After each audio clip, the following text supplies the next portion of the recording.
This podcast is brought to you by Nuveen and Ruffer. Nuveen has provided investment excellence for 125 years. With expertise across income and alternatives, Nuveen continues to expand its capabilities while maintaining its legacy as a leading investment manager. Visit nuveen.com to learn more. Investing involves risk, loss of principal is possible. Ruffer is a London-based asset manager founded in 1994, managing over $25 billion for institutions, pension funds, charities, and individuals. They have a single investment approach that aims to deliver positive returns across the full range of market conditions. Investing involves risk, loss of principal is possible. The narrative around emerging markets is always the same, which is a lot of governance risks, not a whole lot of upside, a lot of currency risks, a lot of instability in institutions. Why would we do it to ourselves? And I think that goes back to our earlier point around these markets are all quite different, doing quite different things. And if you look at the quality of the asset class today, quality in terms of return on equity, return on invested capital, margins, the way companies are incentivized, capital allocation today across all of those metrics versus 5 years ago, 10 years ago, 20 years ago, it's night and day. And therefore, what you buy today is a better quality asset class at a cheaper price. And I think that is completely missed by the narrative. You pick up the papers and you see something very different.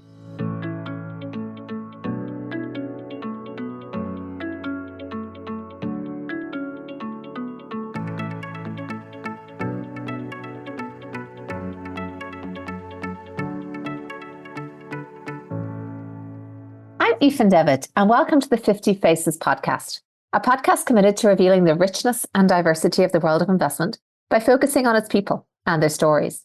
I'm joined today by Varun Laijawalla, who is portfolio manager at 91, where he manages long-only emerging markets and emerging markets ex-China portfolios.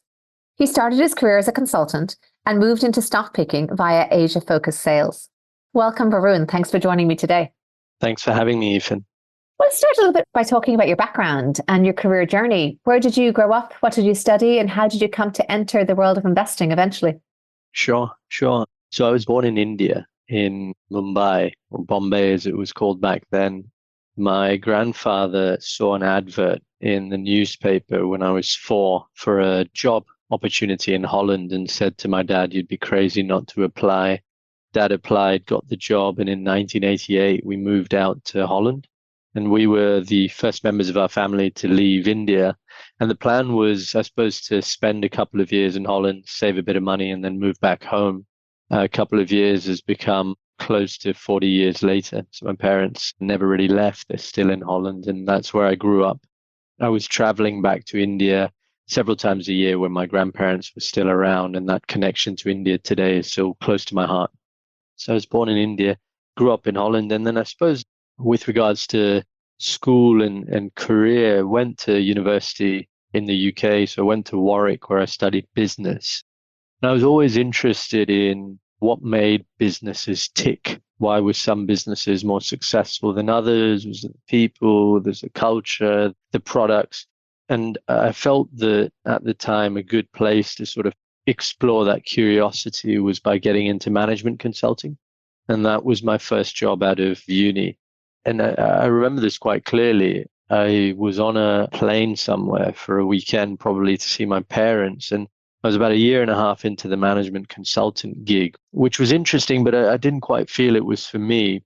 And on the flight over, I was sat next to this lovely gentleman who happened to have worked with Michael Lewis at Salmon Brothers back in the day. And at the time, believe it or not, I was reading the book on the flight, not Liar's Poker, but When Genius Failed, because this was around the time the world was falling apart with the GFC.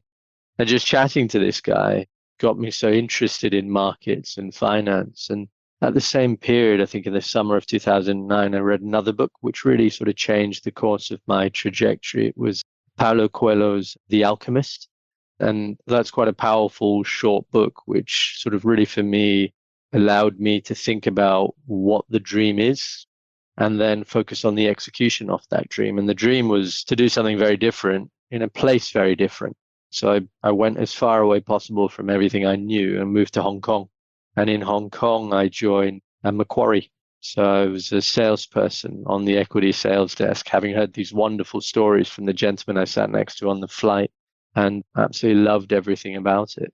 Met my wife on my first night out in Hong Kong and enjoyed broking to some great people in Hong Kong, and really got into investing through the side door. Was sat next to a wonderful, experienced broker who said to me, if you enjoy broking, you'll love the buy side. So why don't you go work on the buy side? Took a detour by doing an MBA at INSEAD and then joined 91 about 8 years ago, which brings us to today. Well, another from one INSEAD alum to another. Great to see our paths crossing again. Mine was Indeed. a little earlier than that.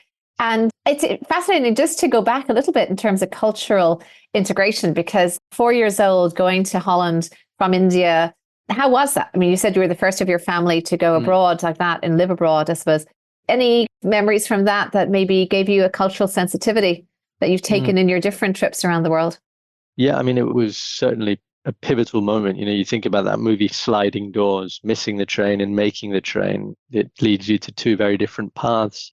I suppose for my family's experience, the Dutch are incredibly warm, welcoming people. And I think the way that politics has come together in Europe has taken many twists and turns over the years, but the Dutch continue to be very welcoming and warm and multicultural. I think it helped, curiously, the company my dad joined at the time was a Dutch company, but happened to have been founded by an Indian entrepreneur. So we had this perfect harmony or perfect balance of being integrated into Dutch society, but also having that link to India still very much part of our experience there. I think the whole experience of, I suppose, being an expat and growing up in a multicultural sort of community definitely fueled my desire for travel and fueled my desire for understanding different cultures and people and markets, traits. And I think that's one of the beautiful parts of covering emerging markets. There's 20 odd markets, all quite heterogeneous, and visiting these markets is one of the best parts of the job. Couldn't agree more. And I've also met some very good friends of mine on nights out in Hong Kong, having lived there myself. So that shouldn't be underestimated. Its potential for that value added. Now, going to emerging markets, I think we share an appreciation for their energy. And I also, having spent time in Hong Kong, I'm very stimulated by that level of energy and drive and innovation that we see there. It is an area that's seeing a lot of headwinds right now, and certainly over the past decade. How would you characterize the investment opportunity today in emerging markets, bearing in mind some of these headwinds we're seeing? Yeah, I think headwind, Ethan, is probably putting it kindly. It's been just a really tough place to operate over the last decade. And I think if I put myself in the shoes of an asset owner, why would you do it to yourself? It's been all risk and no return. All you've ever had to do over the last decade is invest in the US and take a nice long nap.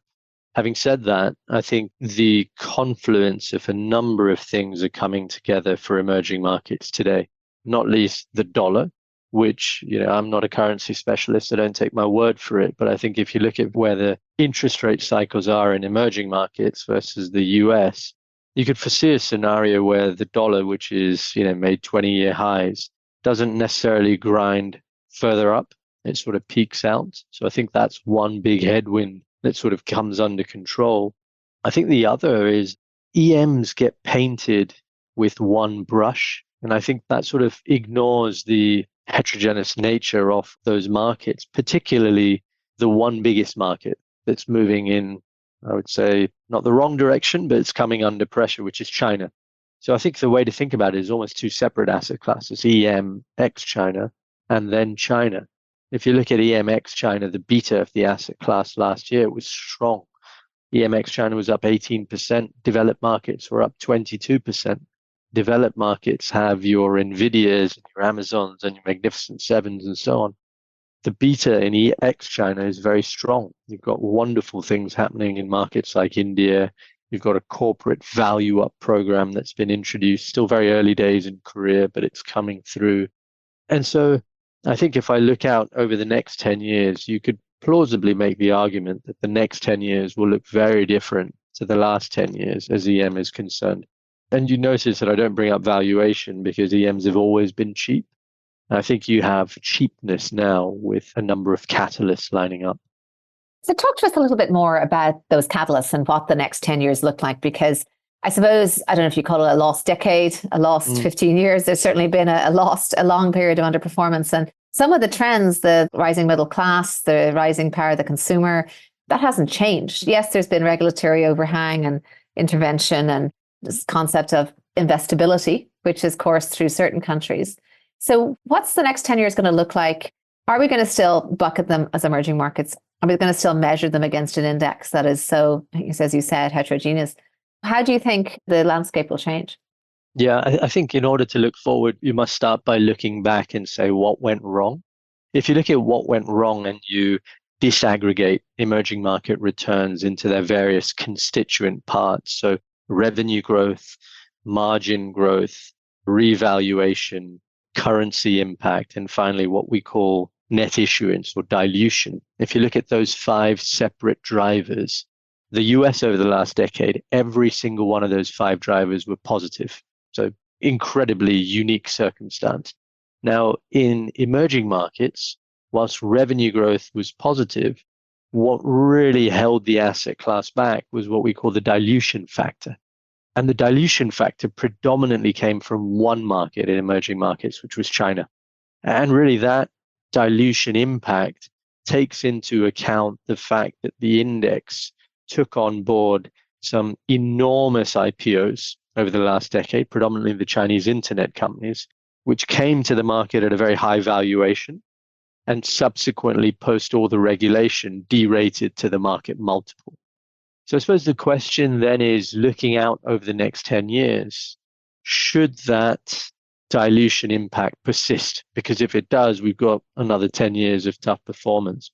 The recent evidence over the last 18 months shows that that dilution headwind has come right down, particularly in China. And it's easy even to see why that is, because if I'm an entrepreneur in China now, I'm not getting the valuation from my bankers because there's no appetite. And there's no appetite because me as an investor, I've seen this story before. I don't want to buy a company on 27 times earnings. So that mechanistically is leading to that headwind coming down. And I don't think that that is necessarily reflected in market positioning. I mean, you just look at the implied cost of equity in somewhere like China. And I should qualify it by saying that we're cautious on China, but we don't need to buy the market. We just need to buy 10 or 20 great companies where there's 3,000 available to us. I think the micro level fundamental bottom up stock picker has a much better go of things over the next decade. And that's certainly been, I think, a common core belief in the investor population that it does make sense to be active in emerging markets, given, as you mentioned, the very different fundamentals driving different countries. And you have an ex-China product, and they have been an emerging group we've seen come out of the emerging market fund complex recently. What has been the demand pattern for them? Do you think that some investors have just sworn off China because of geopolitical concerns? Yeah, so EMX China is all the rage at the moment, Ethan. So I think if you look at where the cadence of new fund launches are coming, it's, as you say, it's EMX China. So track records are being built. We're 2.5 years into our track record. Having said that, we have a 20+ year history of operating in emerging markets. So that track record essentially goes much further back. In terms of the money in motion for active EM is starting to pick up. I'd say that when you think about that as a product and that as an asset class, I think the thinking very much today as an asset owner is that it's potentially an insurance policy. If there is a material flashpoint that concerns China, then EMX China is a relevant alternative. So I think the money in motion is still very much at an early stage, but clearly that could change if we see a flashpoint at any point. We're going to take a short break to hear from one of the sponsors of this series, Ruffer, a London-based asset manager founded in 1994, which manages over 25 billion for institutions, pension funds, charities, and individuals. I sat down with Jasmine Yo, fund manager, and asked her about the global macro-driven absolute return approach that Ruffer has. Well, the core of our philosophy is to protect in periods of market stress whilst delivering cash plus 3 to 5% returns. So global macro in the asset allocation is what drives our performance, but we're doing it through the lens of absolute return. It also means that we've got access to the full suite of global macro tools, and we can allocate dynamically between them. And that's been really important because it's allowed us to avoid the big market falls since our inception. And it then puts us in a position to take advantage of the aftermath by reallocating that preserved capital into the distressed opportunities that we see. And taking that approach has resulted in a 30-year track record offering genuine diversification, strong positive performance during crises, and importantly, an uncorrelated return stream through the market cycle, which has made the strategy an attractive way for investors to diversify. And now back to the show. And I'd love you to put your management consulting hat back on a little bit, because you would have come in and helped industries troubleshoot and think about future-proofing their offering for the next wave of demand. And clearly the EMX China is one gesture towards that, as well as then I know we spoke with Catherine Tweedy of 91 about this sustainability with substance and some of the core values that course through 91. Taking that to emerging markets, impact investing, thematic investing, sustainable investing in EM, how do you think that is set up currently?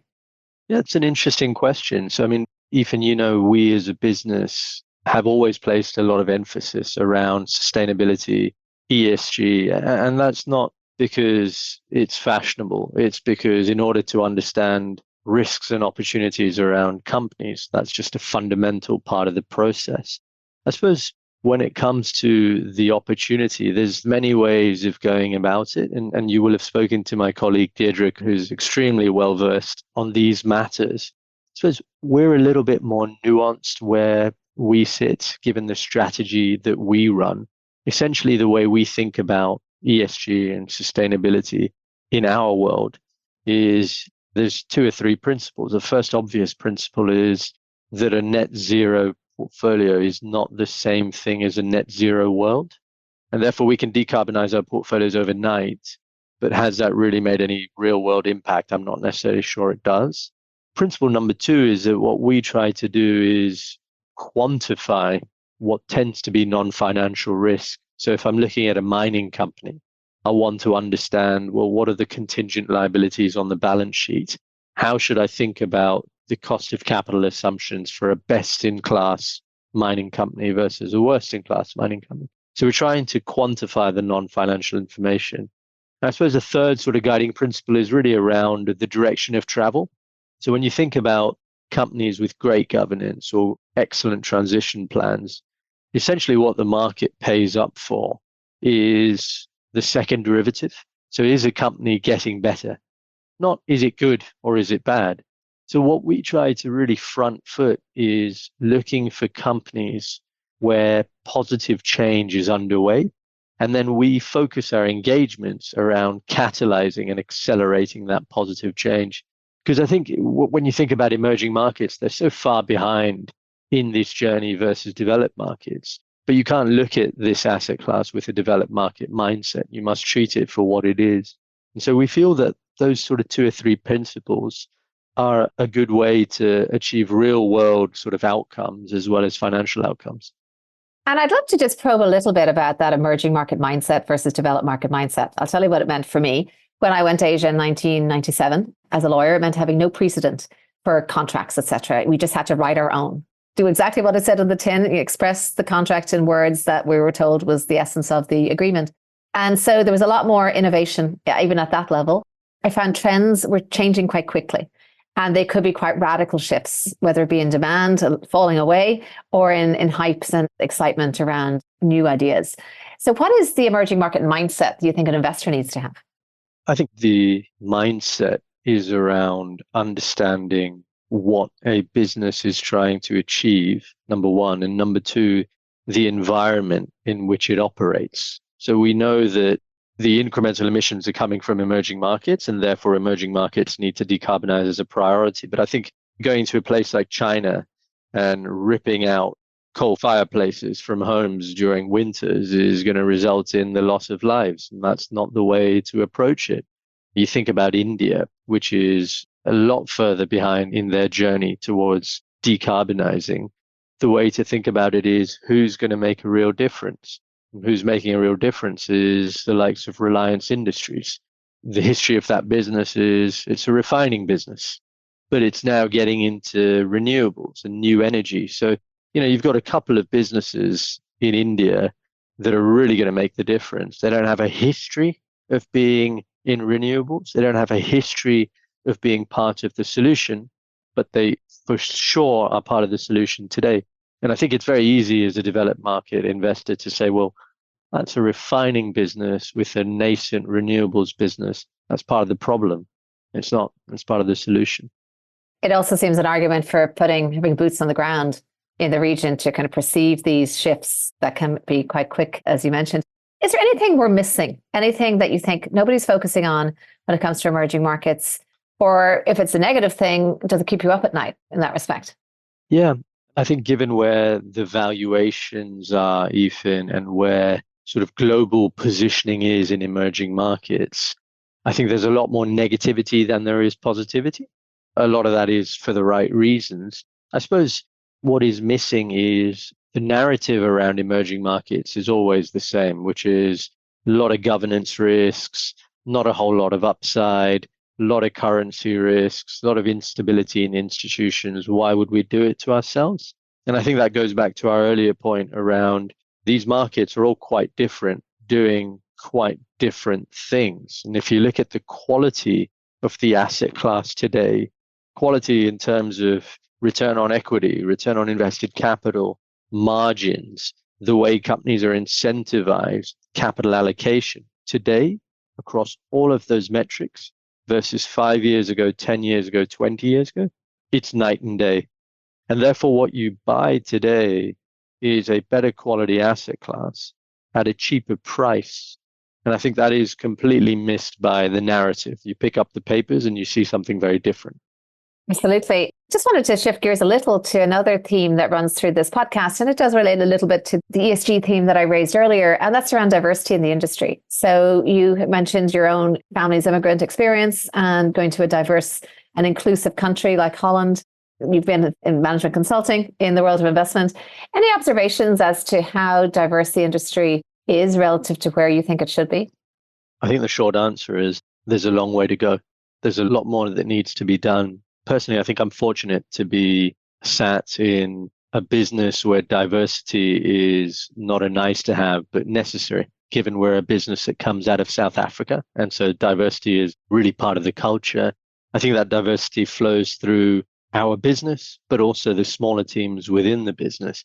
I think the reality is, Ethan, that diversity as an investor is not a box to tick, but it's absolutely essential to drive superior investment outcomes, if nothing else, because the behavioral bias that comes with groupthink, everyone looking the same, everyone having been to the same education, everyone wearing the same clothes, clearly that's very dangerous as an investor. So I think if for nothing else, the better investment outcomes, diversity is necessary, but clearly diversity is necessary for a number of other reasons. And as a business, we're fortunate to be really at the epicenter of that. And I'd like to move to some personal reflections now. So over the course of your career, working in emerging markets is not something for the faint-hearted at times. It does have its fair share of volatility. Were there any particular setbacks or challenges or lessons learned, either from an investment perspective or otherwise, that you can share? I've made a lot of mistakes in my career. Emerging markets, they punish you for your mistakes. They amplify your mistakes, but they also amplify the successes. So I think you take the rough with the smooth. My first boss always told me that it's okay to make mistakes. Just don't make the same mistake twice. No issues with making new mistakes, and you certainly will make new mistakes. And I think I've broadly lived up to that. But I think the beauty of investing, and particularly investing in emerging markets where things are so fluid and you have the opportunity to meet these wonderful entrepreneurs, is that the more you see, the better you get. And so I think it's an experience game. The one who turns over the most rocks generally tends to win. And we've got some wonderful people in the business who have turned over a lot of rocks and have a lot of gray hair. So sitting next to some of these people has been a phenomenal learning experience for me personally. There is no substitute for that apprenticeship model, I think, that our Indeed. industry offers. It's fantastic. And speaking of these people, were there any one or two that you saw, and this can go right back to your personal side of things as opposed to professional, any key people who maybe really made an impression on you in terms of your career journey? I mean, I think it's probably two or three that come to mind, even the earliest, and I think this is the inception of my interest in stocks and markets, would be my granddad. So I remember summers in Bombay, sat next to him on the sofa, he'd be poring over his broadsheets. almost with a magnifying glass, looking at share prices and PEs and dividend yields. And he worked in a pharmaceuticals business. So it wasn't a professional investor by any stretch of the imagination, but was incredibly risk averse with his savings and bought a handful of blue chip companies in India in the early days and just kept reinvesting the proceeds from the dividends back into those stocks. And that turns out a powerful strategy. It taught me the power of compounding, taught me the power of saving and being thoughtful around wealth in general. I think the second would obviously be my parents, who taught me less about investing, more about discipline and more about risk taking. So when you think about my parents, they left everything they knew behind in India in 1988. They were young at the time, but clearly the risk reward in that equation was enormous. If it didn't work out, go back home. And so I think that was a powerful indication around accepting that there will be risk in life, and it's about weighing up what the upside to the trade looks like. And I suppose more recently, there'd probably be a gentleman by the name of Nick Sleep. Nick Sleep and Case Zachariah, who very successfully in the early 2000s ran a wonderful little fund called the Nomad Partnership that span out of Marathon Asset Management. And they clearly wonderful investors, but what's unique about them is over their 13-year period of managing money, they released 4 or 5 years ago 300 or 400 pages of their investment letters over those 13 years. And the beauty of those investment letters is they almost teach you how to think, not what to think, but how to think. And that ability to slow down in what is a fast-paced job and just think about thinking is so powerful. And I think probably those 2 or 3 people were really the bigger influences in my career and life. Okay, well, I'm going to put a pin on getting you back to have a little talk when we've had more time to prepare about the thinking about thinking, maybe a little separate capsule, because that sounds fascinating. And I agree with you. I'm thinking of David Einhorn, Howard Marks, other legendary writers of these letters. They take the time. It's the long read that we don't do a lot of nowadays, but really irreplaceable. And I also love the image of your grandfather. I think his poring over the newspaper with a magnifying glass or similar, it's just a reminder that there's no substitute for the hard work, the grind that goes into developing these ideas and getting confidence in them. There really is no shortcut. So thank you for sharing that. I think we've already touched on a few kind of words of wisdom that comes from this. But if you were to say, come up with 1 or 2 words of wisdom or a creed or a motto that you abide by in life, or any advice you'd have for your younger self, anything you can leave us with there? I mean, I probably have to go back to one of my Bibles, which would be The Alchemist, where, I think one of the powerful quotes from the book is, when you really want something, the whole world conspires to help you achieve it. And I think that is similarly what I do tell my kids. And that's not to say anything is achievable, but most things are achievable with hard work. If you really want something and you set your mind to it, I think people see that. And the universe does work in unique ways, and the magic can come together. So if you believe it, then make it happen. Well, thank you so much, Varun. I can see that you are living that dream today. It's not like any dreams. It's not always smooth. Emerging markets don't always work out as they should, nor do they treat us as the valuations would suggest they should. But it's been fantastic to have an insight into on the ground work there, where the value is, what we're missing, and what the next 10 years may look like. So thank you so much for coming here, sharing your personal story and sharing these insights with us. Thanks so much for your time, Ethan. I'm Ethan Devitt. Thank you for listening to the 50 Faces podcast. If you liked what you heard and would like to tune in to hear more inspiring investors and their personal journeys, please subscribe on Apple Podcasts or wherever you get your podcasts. This podcast is for informational purposes only and should not be construed as investment advice, and all views are personal and should not be attributed to the organizations and affiliations of the host or any guest.